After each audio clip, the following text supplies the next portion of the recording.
اذان آپ نے نہیں دی. جو روایت اذان کے بارے میں ہے کہ سفر کے دوران آپ نے فجر کے وقت گزر جانے کے خطرے سے آپ نے اذان دی وغیرہ، جو روایات ہیں کوئی سند صحیح نہیں ہے. بلکہ امام ابن حجر فرماتے ہیں کہ رسول اللہ صلی اللہ علیہ وسلم کائنات کے نبی تھے، تو مؤذن جب حی علی الصلاۃ کہتے ہیں تو پھر محلے والے مراد ہوتے ہیں. جب آقا کریم صلی اللہ علیہ وسلم اگر کبھی اذان دے دیتے کہ حی علی الصلاۃ کہہ کر پکارتے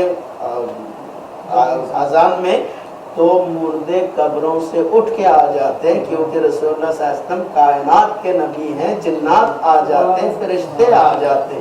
اس وجہ سے ساری مخلوق پر واجب ہو جاتا کہ جو تمہارا نبی ہے وہ بلا رہے ہیں. تو اس لیے ابن حجر کا قول ہے یہ، اس لیے رسول اللہ صلی اللہ علیہ وسلم نے کبھی اذان نہیں دی. میں نے یہ سنا تھا کہ نماز مطلب تشہد میں درود پڑھنے کے بغیر مطلب آپ کی نماز نہیں ہوتی. اب دیکھیں آپ کے پاس اصولی گفتگو میں کر رہا ہوں، اس میں فرائض کا بھی میں نے ذکر کیا اور واجبات کا ذکر کیا. کہیں پہ درود شریف کا ذکر آیا نہیں آیا نا.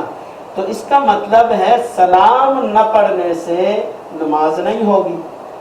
السلام علیکہ ایھا النبی نہ پڑھنے سے نماز نہیں ہوگی. اگر اللہم صلی علی محمد وعلی آل سیدنا محمد کما صلیت علی سیدنا ابراہیم وعلی آل سیدنا ابراہیم انک حمید مجید، دونوں درود وہ اگر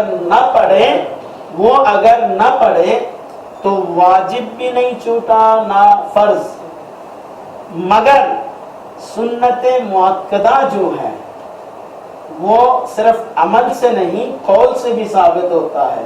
جب رسول اللہ صلی اللہ علیہ وسلم نے بتایا کہ نماز میں تم مجھ پر اس طرح درود پڑھا کرو، نسائی شریف کی حدیث موجود ہے حضرت ابو الدرداء رضی اللہ تعالیٰ عنہ سے کہ فرماتے ہیں کہ مجھ پر اس طرح درود پڑھو کہہ کر جب سکھایا آپ نے درود ابراہیمی کو، تو رسول اللہ صلی اللہ علیہ وسلم کو اس عمل کو بار بار ارادتاً چھوڑنے کی کیسے اجازت دی جا سکتی؟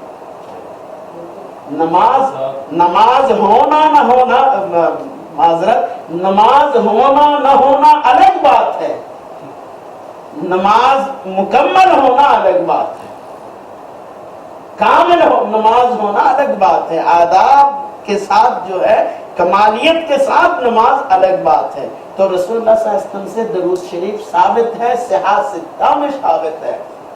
نسائی شریف حوالہ بھی میں پیش کر رہا ہوں، اور اس میں یہ بھی ذکر ہے کہ جب تم نماز میں مجھ پہ درود پڑھو تو اس درود کو پڑھا کرو، درود ابراہیم.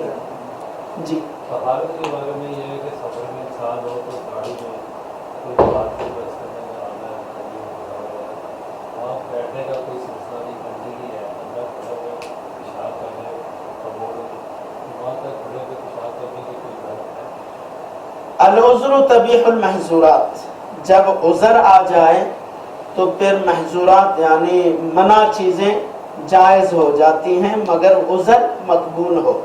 اب جو حالات ہیں یہاں بھی وہی حالات ہیں، تو جب اس طرح کے حالات ہو جائیں پھر کھڑے ہو کے پیشاب کرنے کی اجازت دی جائے گی پاکیزگی کے ساتھ. جیسے رسول اللہ صلی اللہ علیہ وسلم کے ایک حدیث پاک میں بھی آقا کریم صلی اللہ علیہ وسلم کا کسی سبالۃ قوم کا لفظ آیا ہے، کسی قوم کے وہ جانوروں کو رکھنے کی جو جگہ ہوتی ہے، اونٹ بھیڑ بکرے رکھنے کے لیے وہ گھر سب بنا کے استبل جو بناتے ہیں اس کو سباتا کہتے ہیں عربی میں.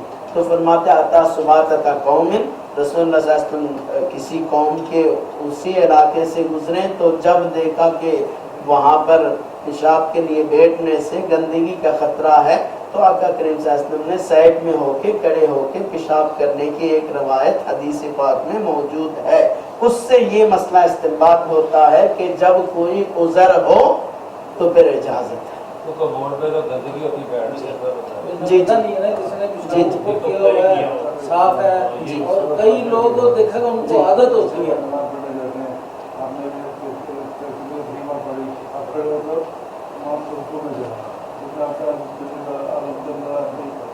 ہاں نہیں کیونکہ قراءۃ الامام لہو قراءۃ امام کا قراءت جو امام کی قراءت مقتدی کی قراءت ہے. آپ اگر سورہ نماز شروع سے امام کے ساتھ تکبیر تحریمہ سے شامل بھی ہو تو آپ پر سورہ فاتحہ نہیں ہے. چپ چاپ سننے کا حکم قرآن شریف نے دیا ہے کہ چپ چاپ قراءت سنو. تو جب آپ پر ہے ہی نہیں ہے تو امام کا پڑھنا کافی ہے. مقتدی اگر پہنچ جائے اور رکوع کے حالت میں امام کو پا لے, صرف ایک مرتبہ سبحان اللہ کہنے کے وقت مل جائے تو وہ رکعت پوری ہوگی. یہاں تو پڑھتے ٹائم نہیں دیتے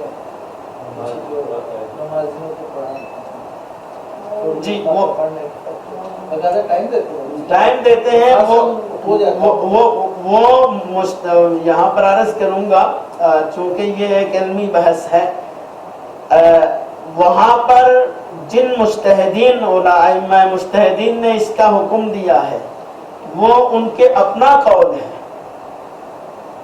کہ لا صلاۃ الا بفاتحۃ الکتاب پہ قیاس کر کے, یعنی فاتحۃ الکتاب کے بغیر نماز نہیں ہے, اس بات پہ قیاس کر کے انہوں نے کہا کہ مقتدی کو بھی سورہ فاتحہ پڑھنے کی اجازت دینی چاہیے. کسی حدیث پاک میں کہیں بھی صحیح سند کے ساتھ ایسی روایت نہیں ہے کہ رسول اللہ صلی اللہ علیہ وسلم نے بھی مقتدیوں کو وقت دیا ہو. اگر رسول پاک صلی اللہ علیہ وسلم وقت دے دیتے تو پھر آمنا وصدق چینج ہو گئی. امام جو ہے نا فوری طور پہ کرنا شروع کر دیں اور کم جگہ میں بھی کافی چیزیں ہیں. آپ فرائض و ارکان و شرائط آپ سن چکے, آپ واجبات سن چکے, بار بار سنیں. اس کے بعد ذرا جائزہ لیں مسلمانوں کے. ان واجبات و فرائض میں کندورا نیچے کرنا اوپر کرنا کہاں ہے جس بات پہ لڑائی ہو رہی ہے. ان واجبات و فرائض میں آمین کہنا نہ کہنا کہاں ہے جن پہ باتیں بحث چل رہا ہے اور مسلمانوں کو بٹ رہے ہیں. اس طرح ہر معاملے کو اگر ان فرائض و واجبات میں تولیں گے آپ کو پتا چل جائے گا کس درجے کا اختلاف ہے.